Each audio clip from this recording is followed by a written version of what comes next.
Et toujours à la page 18, il y a le mot la flûte de Pan, ligne 69. Pan, c'est le dieu des bergers, des champs et des bois dans la mythologie grecque.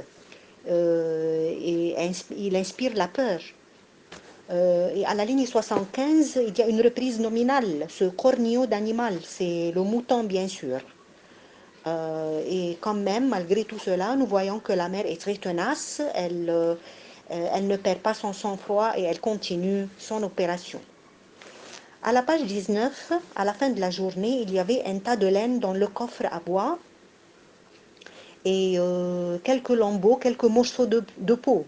Mais la mère était très fatiguée, elle était en nage, c'est-à-dire en sueur. Najib aussi, il a perdu sa voix, tellement il a ri, il a pleuré de rire, qu'il n'arrive plus bien sûr à parler. Alors le mouton, il est bien sûr dans un cas vraiment à plaindre. Aucun boucher ne voulait l'acheter. Il était dépourvu de laine et à aucun prix, personne ne veut l'acheter. Il s'était transformé en un mustang, comme un cheval à demi sauvage, presque furieux. Il avait des symptômes psychosomatiques, c'est-à-dire des troubles. Il n'était pas normal, presque anormal, en se voyant dépourvu de sa peau, de sa laine. Il ne voulait plus parler ni écouter quelqu'un.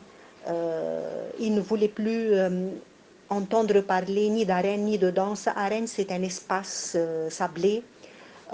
Il ne voulait plus entendre de danse. Rodéo, rodéo c'est le jeu de lutte.